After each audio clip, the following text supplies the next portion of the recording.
जो chapter number 4 है उसका नाम है फर्म थ्योरी, मतलब फर्म यानी सेकंड एजेंट ऑफ इकोनॉमी को हम डिस्कस करते हैं। तो इसकी डेफिनेशन देखते हैं। Seller which produces the product by using factors of production and sells it for making profit. हमें पता है कि जो फर्म होती है वो कोई भी दुकान या शॉप वगैरह है, वो मुख्तलिफ अपने रिसोर्सेज को, इनपुट्स को यूज करती है ताकि कोई प्रोडक्ट बनाए, उस प्रोडक्ट को बेचे। अगर उसका खर्चा और कमाई दोनों में डिफरेंस होगा तो हमने ये देखना है कि दोनों में डिफरेंस किस हवाले से है, मतलब उलट है, खर्चा ज्यादा है रेवेन्यू कम, या खर्चा कम और रेवेन्यू ज्यादा है। अगर हमें पता चलेगा कि यार हमने खर्चा तो 100 रुपए का किया था लेकिन हमारी जो अर्निंग या रेवेन्यू या इनकम हुई है वो 120 की हुई है, तो मतलब ये हमें 20 रुपए का प्रॉफिट हुआ है। अगर हमें ये पता चले कि 100 का हमने खर्चा किया था और चीज बिकी 80 रुपए की है, तो मतलब क्या कि 20 का नुकसान हुआ है। और अगर इस तरह से हो कि 100 का खर्चा हुआ है और 100 की चीज बिकी है, तो हम कहेंगे इस टाइम हम ब्रेक इवन सिचुएशन में है, ना तो हमें प्रॉफिट हो रहा है ना हमें लॉस हो रहा है।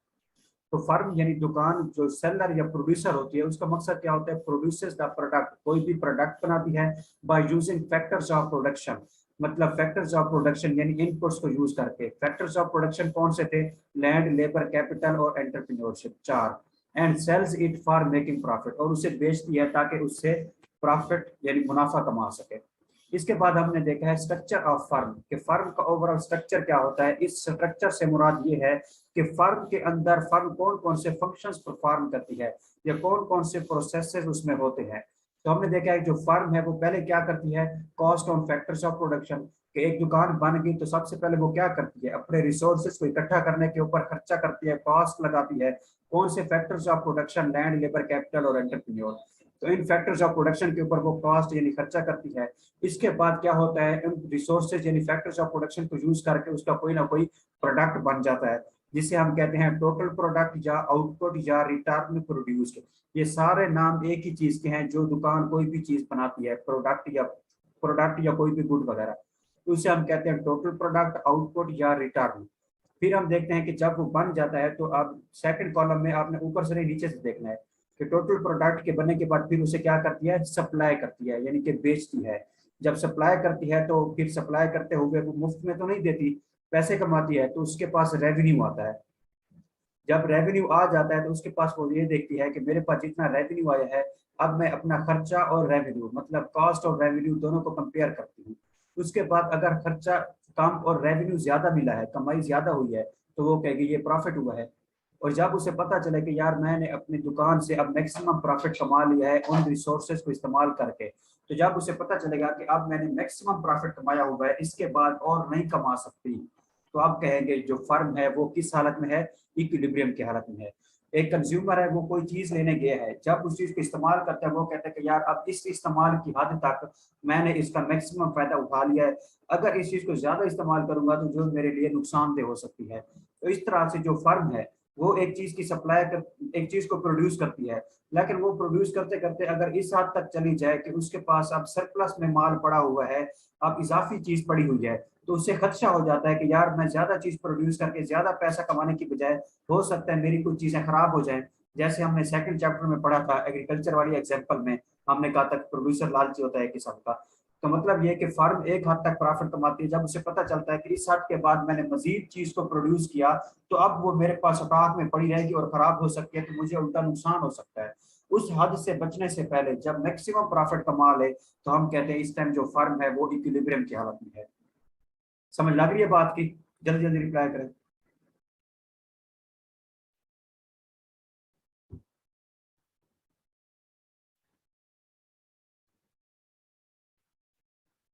गुड। उसके बाद हमने क्या देखा, हमने कहा है कि ओवरऑल फर्म के अंदर कौन कौन से प्रोसेसेस होते हैं। पहला कौन सा, वो खर्चा करती है, कॉस्ट लगाती है, किसके ऊपर, अपने फैक्टर्स ऑफ प्रोडक्शन के ऊपर जो रिसोर्सेज इकट्ठे करती है, यानी जिसे हम इनपुट कहते हैं। और उसके बाद जब कोई उसका प्रोडक्ट बन जाता है तो हम कहते हैं ये क्या है, आउटपुट है, जिसे हम प्रोडक्ट या आउटपुट भी कहते हैं। और इसके बाद क्या होता है, रेवेन्यू। रेवेन्यू कौन सा, उस प्रोडक्ट को बेचकर जो उसे पैसा मिलता है। इसके बाद क्या होता है, प्रॉफिट, जो वो कंपेयर करती है अपने रेवेन्यू और कॉस्ट को। इसके बाद क्या लिखा हुआ है, प्रॉफिट और प्रॉफिट मैक्सिमाइजेशन फर्म इक्विलिब्रियम, इसे कहते हैं when firm doesn't want either to increase or decrease the output, मतलब ऐसी है जिसके ऊपर वो मजीद अपने प्रोडक्ट को बनाना नहीं चाहती। उसे अब डर है कि और चीज खराब हो सकती है अगर मैंने मजीद प्रोडक्ट बनाया, तो उस हद से पहले जितना वो प्रोडक्ट बनाकर मुनाफा कमा लेती है, हम कहते हैं इस टाइम जो फर्म है वो इक्विलिब्रियम की हालत में है। इसके बाद डिफरेंट पीरियड्स ऑफ फर्म होती हैं। इसका मतलब क्या है? अब ये हेडिंग हमने खुद से दी है। हमने जो चार चीजें देखी है ना, पहले इनपुट, फिर आउटपुट, फिर रेवेन्यू, फिर प्रॉफिट, इन चारों को हम इस तरह से दो डिफरेंट पीरियड्स में डिस्कस करेंगे। एक शॉर्ट पीरियड होगा, एक लॉन्ग पीरियड होगा, जिसे शॉर्ट रन और लॉन्ग रन कहते हैं। इस तरह से पहले हम कॉस्ट को देखेंगे दोनों पीरियड्स में, फिर रेवेन्यू को देखेंगे, फिर इसके बाद फिर आउटपुट को देखेंगे, फिर रेवेन्यू को देखेंगे, और फिर एंड पे प्रॉफिट को देखेंगे। तो अब पहले पहले हम क्या देख रहे हैं कि अभी पता चले कि पीरियड्स का मतलब क्या है, शॉर्ट रन और लॉन्ग रन का। तो शॉर्ट रन किसे कहते हैं? A time period in which at least one factor of production is fixed. और लॉन्ग रन क्या है? A time period in which all factors of production are variable. इसका मतलब क्या है? मैंने अगर आपको याद हो एग्जांपल दी थी कि एक फैक्ट्री में उसका कोई कस्टमर आता है, कोई कंपनी वगैरह वाला, वो कहता है कि यार पहले तो आप हमें डेली 100 यूनिट्स प्रोड्यूस करके देते थे किसी भी चीज के, लेकिन अब हमें अगले दिन से 150 यूनिट्स चाहिए या 200 यूनिट्स चाहिए। अब वो फैक्ट्री वाला सोचने लग जाता है कि यार ये तो एक ही दिन में मुझे कह रहा है कि आप इजाफी यूनिट्स प्रोड्यूस करके दिखाओ क्योंकि मुझे इतने चाहिए। अब उस टाइम वो क्या करेगा? अगर तो वो थोड़ा पीरियड होगा तो मतलब ये कि वो अपनी फैक्ट्री एक ही रखेगा। जो फैक्ट्री का मालिक था उसके पास किसी कंपनी का जैसे ही ऑर्डर आया, तो अगर तो वो ऑर्डर इस तरह से है कि बहुत ही छोटा पीरियड है कि यार मुझे एक हफ्ते के अंदर ही चाहिए इजाफी माल, अगर फैक्ट्री को ये कहता है कंपनी वाला, तो फैक्ट्री वाला क्या करेगा? वो यही कर सकता है मैक्सिमम कि हो सकता है इजाफी लेबर लगा दे या कोई मशीनरी वगैरह इजाफी लगा दे। अब पूरी की पूरी और फैक्ट्री तो खड़ी नहीं कर सकता, तो उसकी जो लैंड या एरिया होगा ना, वो वैसा का वैसा ही रहेगा क्योंकि पीरियड छोटा सा 1 हफ्ते का है। हाँ, अगर उसका जो कस्टमर है कंपनी वाला वो फैक्ट्री को कहे कि नहीं अगले साल से मुझे इतना प्रोडक्ट चाहिए, अब फैक्ट्री का मालिक जो है वो सोचेगा कि यार ये जो इजाफी माल मांग रहा है ये अगले साल से मांग रहा है, तो मेरे पास 1 साल है उसमें मैं मजीद और फैक्ट्री खड़ी कर सकता हूँ, नया एरिया या लैंड वगैरह खरीद सकता हूँ, इजाफी लेबर भी लगा सकता हूँ, इजाफी मशीनरी भी लगा सकता हूँ। तो पहला था छोटा पीरियड 1 हफ्ता, उसमें वो क्या करता है? उसमें लैंड को चेंज नहीं करता। लैंड क्या होती है? जितनी एरिया था फैक्ट्री का उतना ही फिक्स रहता है। लॉन्ग रन में वो एरिया भी चेंज कर देता है और फैक्ट्री भी लगा सकता है क्योंकि अब लंबा पीरियड है। तो इसलिए हम कहते हैं शॉर्ट पीरियड में वो लेबर को चेंज कर सकता है, इजाफी लेबर लगा सकता है, इजाफी मशीनरी भी रख सकता है, लेकिन जो लैंड है उसका उसको चेंज नहीं कर सकता 1 हफ्ते के अंदर अंदर। तो हम कहते हैं लेबर भी इजाफी लग सकती है, मशीनरी भी इजाफी आ सकती है, लेकिन एरिया नहीं चेंज हो सकता। तो हम कहते हैं इसलिए जो एरिया है कम से कम वो वाला फिक्स ही रहेगा क्योंकि पीरियड बहुत छोटा है 1 हफ्ते का। तो इसलिए हम कहते हैं कि शॉर्ट टर्म पीरियड में कम से कम एक फैक्टर ऑफ प्रोडक्शन फिक्स रहता है। आमतौर पर वो कौन सा होता है? लैंड वाला होता है, क्योंकि लेबर तो हम लगा सकते हैं, वो एक ही दिन में इतने बेरोजगार लोग पड़े हैं तो वो तो काम पर लग सकते हैं। मशीनरी जो है वो भी बंदा पैसे लगा के खरीद सकता है, लेकिन नई जगह ढूंढना फिर उसको मैनेज करना वहां पर सारा चीजें रखना वो मुश्किल हो जाता है। लॉन्ग रन क्या है? इसमें हम कहते हैं सारे फैक्टर्स ऑफ प्रोडक्शन जो है वो वेरिएबल है। अब क्योंकि हमारे पास 1 साल का पीरियड था, तो 1 साल की वजह से हम कहते हैं कि यार अब हमारे पास लंबा पीरियड है, तो अब हम नई फैक्ट्री भी लगा सकते हैं। तो अब जो लैंड या एरिया था उसको भी हम चेंज कर सकते हैं, इसलिए हम कहते हैं यहाँ पर सारे के सारे चेंज हो सकते हैं। इससे हम कहेंगे ये क्या है? लॉन्ग रन है, क्योंकि सारे के सारे इसमें चेंज हो सकते हैं, वेरिएबल है। शॉर्ट रन में कम से कम हम एरिया को चेंज नहीं कर सकते, इसलिए हम कहते हैं वो वैसा का वैसा रहेगा, फिक्स। अब शॉर्ट रन में क्या है? Firm can alter its other variable factor of production to increase the production. मतलब वो कहते हैं एक तो फिक्स रहेगा ना लैंड वाला शॉर्ट रन में, बाकी जो अदर फैक्टर्स ऑफ प्रोडक्शन है उनको फर्म वेरिएबल है, उनको वेरी कर सकती है। एग्जांपल क्या है? जैसे लेबर, मटेरियल, यूटिलिटीज वगैरह। Long run firm can alter its all variable factor to increase the production. इसमें सारे के सारे फैक्टर को चेंज कर सकती है। यहाँ पर एग्जांपल में नीचे आप लैंड भी लिख सकते हैं, लैंड, लेबर, मटेरियल, यूटिलिटीज जो भी है, लॉन्ग रन में सारे के सारे चेंज कर सकती है क्योंकि उसके पास इजाफी टाइम है। अब तो हमने पीरियड डिस्कस किया ना कि शॉर्ट रन क्या होता है, लॉन्ग रन क्या होता है। अब हम पहला जो प्रोसेस है फर्म के अंदर जो वो खर्चा करती है दुकान बनाते ही, उसको डिस्कस करेंगे। इनपुट्स मतलब फैक्टर्स ऑफ प्रोडक्शन और कॉस्ट। कॉस्ट क्यों कहते हैं? ये खर्चा है किसके ऊपर? अपने रिसोर्सेज के ऊपर, जो उसने वहां पर लेबर लगाई उसकी सैलरी, मशीनरी वगैरह का खर्चा। तो इसका क्या करता है? Firm produces the product by bearing the expenses या इनपुट्स। वो कहते हैं फर्म कोई भी जब प्रोडक्ट बनाती है तो वो खर्चे बर्दाश्त करते हैं जिन्हें इनपुट्स या फैक्टर्स ऑफ प्रोडक्शन कहते हैं, उसके ऊपर जो खर्चा होता है। इसके बाद कॉस्ट एंड डिफरेंट पीरियड्स। अब जो खर्चा कर रही है ना उसको हम डिफरेंट पीरियड्स में देखेंगे, एक शॉर्ट रन और एक लॉन्ग रन। तो मैंने कहा कि पहले पीरियड्स को डिस्कस किया, डिफाइन किया, फिर हर प्रोसेस को हर पीरियड में discuss. Cost in short run which remain fixed for at least one factor of production. देखा ये टाइपिंग मिस्टेक्स यार हो जाती है मुझसे। Cost which remain fixed for at least one factor of production, कि हमने देखा था कि शॉर्ट रन में क्या होता है, कम से कम एक फिक्स्ड होता है, और लॉन्ग रन में सारे के सारे चेंज हो सकते हैं, कोई फिक्स नहीं होता। तो यहाँ पर हम कहेंगे कम से कम एक फिक्स है, तो उस एक की कम से कम कॉस्ट फिक्स रहेगी। लेबर वो लैंड जो था, अब उसका एरिया एक है, उसका किराया 2 साल एक महीने का है सपोज 2 लाख, तो उसमें अब उसका किराया तो 2 लाख ही रहेगा ना, क्योंकि हमने लैंड में तो कोई फर्क लेकर नहीं है, ना उसको कम किया ना ज्यादा किया। तो इसलिए कॉस्ट इन शॉर्ट रन मतलब शॉर्ट रन पीरियड में जो कॉस्ट है वो कम से कम एक फैक्टर ऑफ प्रोडक्शन की फिक्स रहेगी। तो इस डेफिनेशन में आप इस तरह लिख सकते हैं, cost which remains fixed for at least one factor of production या which doesn't remain changing for at least one factor of production। मतलब क्या कि शॉर्ट रन में कॉस्ट एक फैक्टर ऑफ प्रोडक्शन के लिए या फिक्स रहती है या एक के लिए तब्दील नहीं होती, तो बात एक ही है।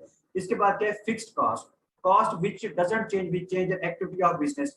फिक्स्ड कॉस्ट किसे कहते हैं, वही कॉस्ट जिस जो फिक्स रहे। मतलब ये कि सपोज आपके पास एक फैक्ट्री जो थी, वो लैंड थी, एरिया था, उसका किराया 2 लाख है। अब चाहे उसके अंदर आप एक काम करें या 10 काम करें, उसका किराया तो 2 लाख ही रहना है ना, तो वो तो चेंज नहीं होगा। तो आपके बिजनेस की एक्टिविटी जो है वो बेशक चेंज होती रहे, लेकिन उसका जो किराया है वो तो उतना ही रहना है। अब आपके पास कोई भी ऑफिस वगैरह है, अब इस ऑफिस में मैं चाहे कोई भी काम करूं, इसका जो रेंट है वो तो मैंने फिक्स ही देना है ना। अब इसके अंदर मैं चाहे क्लासेस रिकॉर्ड करूं, चाहे मैं लाइब्रेरी के तौर पर इसे बनाऊं या कोई और तरह का बिजनेस रन करूं, लेकिन इसका जो एरिया है उस हिसाब से इसका जो रेंट है वो तो फिक्स रहेगा। वेरिएबल कॉस्ट क्या है, cost which changes with change in activity of business. ये ऐसी कॉस्ट, ऐसा खर्चा है जो एक्टिविटी के चेंज होने से चेंज होती है। जैसा कि अब ये कॉस्ट आप समझ रहे हैं वो वाली जो आप किसी मशीनरी या लेबर के ऊपर लगा रहे हैं, क्योंकि फिक्स्ड फैक्टर ऑफ प्रोडक्शन हमेशा लैंड ही होता है, ठीक है, एक सर्टेन पीरियड तक। हाँ, अगर आप इजाफा करना चाहते हैं तो 1-2 साल के बाद चेंज कर सकते हैं, लेकिन डेली बेसिस पे अगर आपने कोई खर्चे चेंज करने हैं तो वो इसी तरह के चेंज हो सकते हैं कि आपने कोई इजाफी लेबर लगा दी या लेबर को फारिग कर दिया तो खर्चा कम हो गया, या इजाफी मशीनरी लगा दी तो खर्चा बढ़ गया, या कुछ मशीनरी को फारिग कर दिया तो खर्चा कम हो गया। तो वेरिएबल कॉस्ट वो कहते हैं ऐसी कॉस्ट, ऐसा खर्चा जो कारोबार की तब्दीली से चेंज होता है। मतलब क्या कि आपके बिजनेस में पहले 100 यूनिट प्रोड्यूस होते थे तो आपने 2 मशीनें और 10 लेबर रखे हुए थे। अब आपको पता चला कि यार मेरा कारोबार जो वो ऐसा ऐसा कम हो रहा है, इसमें मतलब इसकी एक्टिविटी कम हो रही है, सही नहीं चल रहा। तो आपको पता चलेगा कि अब पहले 100 यूनिट बिक जाते थे तो मैंने 2 मशीनें और 10 लेबर रखे हुए थे। अब मेरा कारोबार ऐसा ऐसा थमता जा रहा है, कम होता जा रहा है, तो अब मुझे डेली के 100 मुझे 50 यूनिट की सिर्फ सेल होती है। तो 50 यूनिट के लिए आप एक मशीन वगैरह को फारिग कर देंगे और हो सकता है 5 लेबर को भी निकाल देगा कंपनी से, क्योंकि अब आपको जरूरत ही नहीं है। तो इस तरह से आपका खर्चा कम हो जाएगा, तो कॉस्ट चेंज हो जाएगी। टोटल कॉस्ट क्या है, sum of fixed cost and variable cost. जितना साल में महीने का किराया आया है उसका दुकान का या फैक्ट्री का, वो वाली फिक्स्ड कॉस्ट, और साथ लेबर वगैरह की जो वेजेस या सैलरीज होगी या मशीनरी वगैरह के एक्सपेंसेस, वो वाली, इन दोनों को ऐड करेंगे तो वो टोटल कॉस्ट निकल आएगी। एवरेज कॉस्ट क्या है, total cost divided by number of units produce.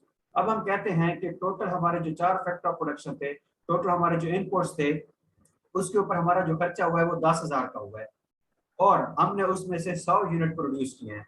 तो अगर हम अंदाजा लगाएं कि यार हर यूनिट के ऊपर हमें कितना खर्चा पड़ा है, तो हम यही करते हैं ना कि जितना हमारे पास प्रोडक्ट बना है, जितने यूनिट्स बने हैं और जितना खर्चा हुआ है, तो खर्चे को डिवाइड कर देंगे नंबर ऑफ यूनिट से। अब 10,000 का खर्चा हुआ है, उसने 100 यूनिट प्रोड्यूस किए हैं, तो 10,000 डिवाइडेड बाय 100 यूनिट्स, जो आंसर आएगा हम कहेंगे इसका मतलब है हर यूनिट के ऊपर इतना खर्चा निकला है। ये इस तरह से एवरेज कॉस्ट निकल आएगी। इसके बाद है एवरेज फिक्स्ड कॉस्ट। अब जो फिक्स्ड कॉस्ट का आंसर निकला था उसे हम डिवाइड कर देंगे नंबर ऑफ यूनिट से जो हमने प्रोड्यूस किए। अब एवरेज वेरिएबल कॉस्ट, जो हमारी वेरिएबल कॉस्ट निकली थी उसको डिवाइड कर देंगे नंबर ऑफ यूनिट से जो हमारे प्रोड्यूस हुए। इसके बाद है एवरेज टोटल कॉस्ट, जो फिक्स्ड और वेरिएबल का सम था उसको हम नंबर ऑफ यूनिट से डिवाइड कर देंगे, इस तरह से भी निकल आएगी। या फिर हो सकता है दोनों जो वेरिएबल की एवरेज और फिक्स्ड की एवरेज है उनको ऐड करते हैं। तो इस तरह से ये कॉस्ट के डिफरेंट टाइप्स हैं। शॉर्ट रन में जो कॉस्ट है वो एक फैक्टर की सेम रहेगी, क्योंकि वो फैक्टर खुद सेम रहता है, फिक्स रहता है, मतलब लैंड।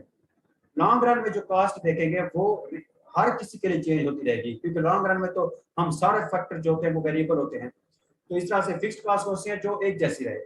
वेरिएबल जो चेंज होती रहे, टोटल जो फिक्स और वेरिएबल का सम हो, एवरेज जो हमारे पास इस टाइम खर्चा हुआ है उसको हम डिवाइड करने के उतने यूनिट से जो प्रोड्यूस हुए, तो हम अंदाजा लगाएंगे कि सपोज हर यूनिट के ऊपर हमें इतना खर्चा पड़ा है। एवरेज फिक्स, जो फिक्स का आंसर निकला है सम, और जो फिक्स का आंसर निकला है उसको भी नंबर ऑफ यूनिट से डिवाइड कर देंगे। तो खैर इस तरह से ये सारी इसकी टाइप्स है। इसके बाद है मार्जिनल कॉस्ट और इंक्रीमेंटल कॉस्ट। ये इंपॉर्टेंट कंसेप्ट है, इसको थोड़ा ध्यान से सुनना है। मार्जिनल का मतलब होता है इजाफी या एक्स्ट्रा।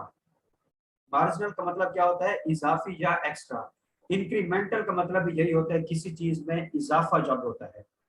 जब आप सपोज कभी आपने सुना हो, आपके अबू वगैरह ने बताया हो घर में कि मेरी सैलरी में इतने परसेंट इंक्रीमेंट हुआ है, मतलब इतने परसेंट इजाफा हुआ है, मेरी सैलरी इतनी बढ़ गई है। तो इंक्रीमेंटल का मतलब भी इजाफा होता है, और मार्जिनल का मतलब भी यही एक्स्ट्रा या इजाफा होता है। अगर आप पढ़ते ना वो कंज्यूमर वाला चैप्टर जो अब आपके बुक से निकाल दिया गया है, तो उसमें मार्जिनल का पूरा कंसेप्ट था। तो खैर इसका मतलब क्या होता है? इजाफी। Increase in total cost due to production of an extra unit of product. इसका मतलब क्या हुआ? मतलब ये कि अगर सपोज आप पहले 100 यूनिट प्रोड्यूस कर रहे थे तो उसके ऊपर आपके 100 रुपए लग रहे थे। सपोज 100 यूनिट प्रोड्यूस कर रहे हैं और 100 रुपए का खर्चा हो रहा है।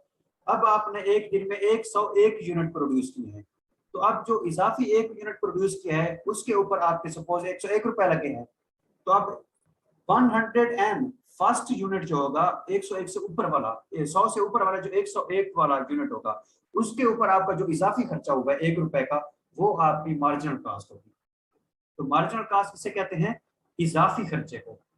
पहले 100 रुपए से 100 यूनिट प्रोड्यूस हो रहे थे, अब आपने 101 यूनिट प्रोड्यूस किए हैं 101 रुपया खर्च करके, तो 100 के ऊपर जो इजाफी यूनिट एक प्रोड्यूस किया ना, और उसके ऊपर जो इजाफी 1 रुपया लगा है, वो 1 रुपया जो है वो आपकी मार्जिनल कॉस्ट है।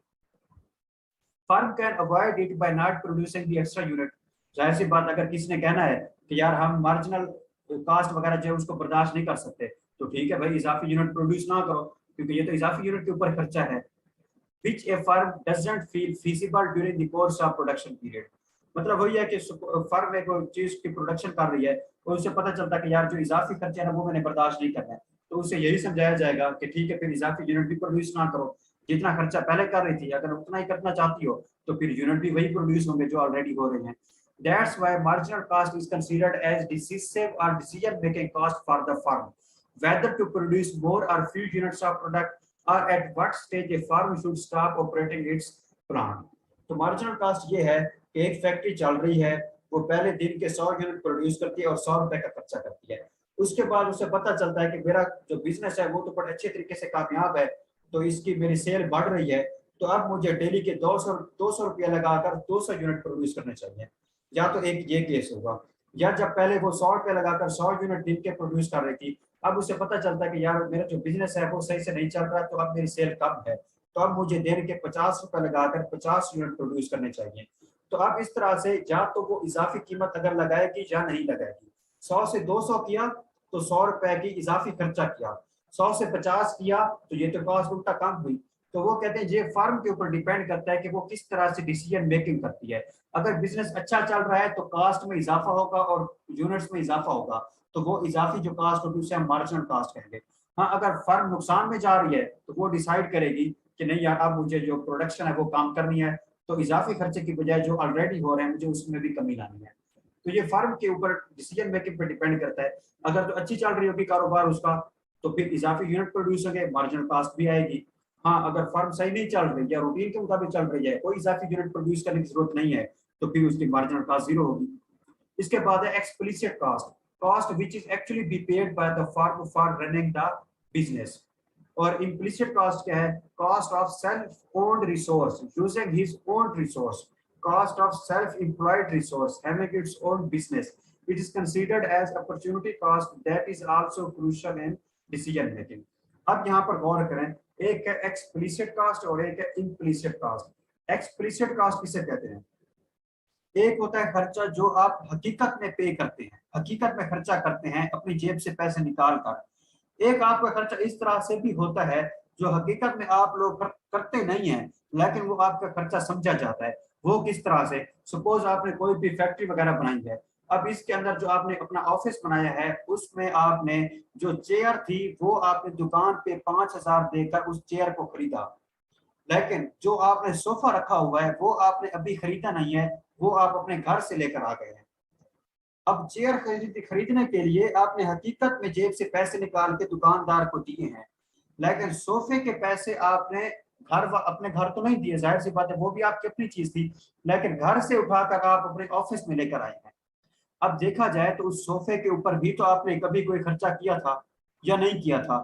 किया तो था, अभी नहीं किया, लेकिन पहले भी सोफा कोई किसी ने किराए में तो नहीं दिया था, उसके ऊपर आपने खर्चा किया था, लेकिन अभी नहीं किया। तो कारोबार में अगर डायरेक्ट उसी टाइम आप खर्चा कर रहे हैं कोई चीज खरीदने के लिए तो हम कहेंगे ये एक्सप्लिसिट कास्ट है। अगर आपने किसी पुराने किए हुए खर्चे को इस बिजनेस में यूज कर रहे हैं, क्योंकि आप तो यूज नहीं कर रहे, किसी पुराने खर्चा किया हुआ था उस रिसोर्स को यहाँ पर लाकर रख दिया है, तो हम कहेंगे ये इम्प्लिसिट कास्ट है। जो आपका अपना रिसोर्स पहले भी था लेकिन घर में रखा हुआ था, सेल्फ ओन्ड था आपका अपना, उससे आपने अब बिजनेस में रख दिया है।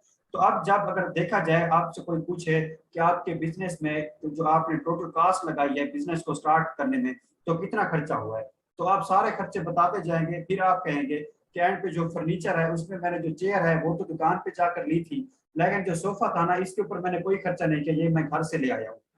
फिर उसे वहां पर एक बंदा बताएगा इकोनॉमिस्ट, वो कहेगा कि नहीं, जहां पर हम सिर्फ एक्चुअल एक्सपेंसेस जो आपके इसी टाइम हुए हैं उसको नहीं देखते, इकोनॉमिक्स में हम उसको भी देखते हैं कि जिस चीज को आप घर में भी इस्तेमाल कर रहे थे लेकिन घर में इस्तेमाल करने की बजाय अब आप उसे ऑफिस में इस्तेमाल कर रहे हैं, जिसकी वजह से घर में अब इस्तेमाल नहीं हो रहा। तो एक चीज जब उसको छोड़ा जाए तो छोड़े वाले को हम कहते हैं अपॉर्चुनिटी कॉस्ट। तो ये एक किस्म की आपकी अपॉर्चुनिटी कॉस्ट बन जाती है, क्योंकि इस सोफे को आप ऑफिस में यूज करने की बजाय घर में भी इस्तेमाल कर रहे थे, लेकिन क्योंकि अब आपने इसको घर में इस्तेमाल करना छोड़ दिया है, ऑफिस में यूज कर रहे हैं, तो क्योंकि घर नहीं यूज कर रहे आप इसकी एक सेक्रीफाइस कर रहे हैं, एक किस्म की कीमत अदा कर रहे हैं कि आपके बच्चे अब सोफे पे नहीं बैठ रहे बल्कि ऑफिस में आपके कस्टमर बैठ रहे हैं। तो इस तरह से बच्चों के पॉइंट ऑफ व्यू से ये क्या है, आपकी अपॉर्चुनिटी कॉस्ट है।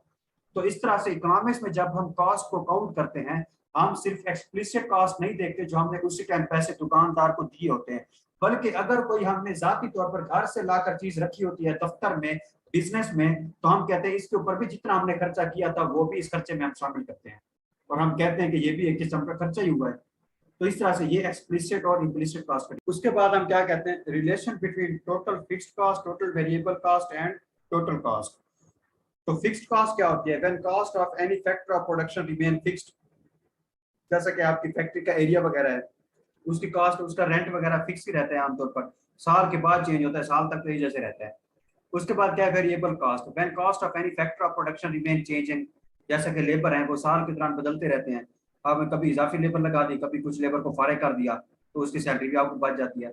इसके बाद sum of fixed cost and variable cost, साल के एंड पर आप देखते हैं कि इतना किराया रखा, इतना किराया मैंने दिया है साल का और इतने मैंने तनख्वाहें वगैरह दी हैं, तो उसको ऐड करते हैं टोटल खर्चे, तो आप कहते हैं ये मेरी टोटल कॉस्ट आ गई है। अब यहाँ पर वो कहते हैं जैसे एक एग्जांपल दिया है, sum of cost on land and cost on labour, land और लेबर दोनों की कॉस्ट हम देखते हैं। इसके अलावा टोटल कॉस्ट में ओवरऑल ये देखा जाता है कि चाय पानी के खर्चे वगैरह तो जाहिर सी बात है आप होते हैं, लेकिन हम कौन से खर्चे देख रहे हैं, जाकर फैक्टर ऑफ प्रोडक्शन वाले। अच्छा, पहला फिक्स्ड कॉस्ट का वो क्या कहता है, it never starts from zero. वो कैसे? जिस दिन आपने दुकान ली उसी दिन आपका किराया शुरू हो गया, तो मतलब ये कि दुकान लेते ही आपका किराया शुरू हो गया। ऐसा तो नहीं होगा कि जिस दिन आपने दुकान किराए पर ली वो आपको कहे कि यार पहले दिन इसको फ्री में इस्तेमाल करो तो अगले चौथे दिन से इसका किराया शुरू होगा। तो जिस दिन आप लेते हैं उसी दिन से आपका इसका किराया वगैरह शुरू हो जाता है। वेरिएबल कॉस्ट है, इट स्टार्ट्स फ्रॉम जीरो। आपने दुकान ले लिया है, बिजनेस उसी दिन आपका स्टार्ट हो गया है, लेकिन आपके जो वर्कर हैं वो तीसरे चौथे दिन ज्वाइन करते हैं आपको, तो हो सकता है इस तरह से उस महीने की आपकी लेबर की तनख्वाहें पूरे 30 दिन की बजाय 27 दिन की हूँ, तो पहले 3 दिन उनकी कोई सैलरी नहीं दी जाती। टोटल कॉस्ट क्या है, it starts when even single cost exist. Total cost हम ये नहीं देखते कि दोनों कॉस्ट हो सकता है पहले महीने आपने दुकान ले ली है लेकिन अभी तक कोई काम नहीं हुआ, वहां पर कोई लेबर नहीं आई, तो जाहिर सी बात है लेबर की कॉस्ट शामिल नहीं होगी, लेकिन लैंड वाला किराया तो शामिल होगा। तो इस तरह से टोटल कॉस्ट में वो लैंड वाली शामिल होगी सिर्फ। तो इस तरह से फिक्स कॉस्ट, वेरिएबल कॉस्ट और टोटल कॉस्ट, ये तीनों कॉस्ट शामिल है।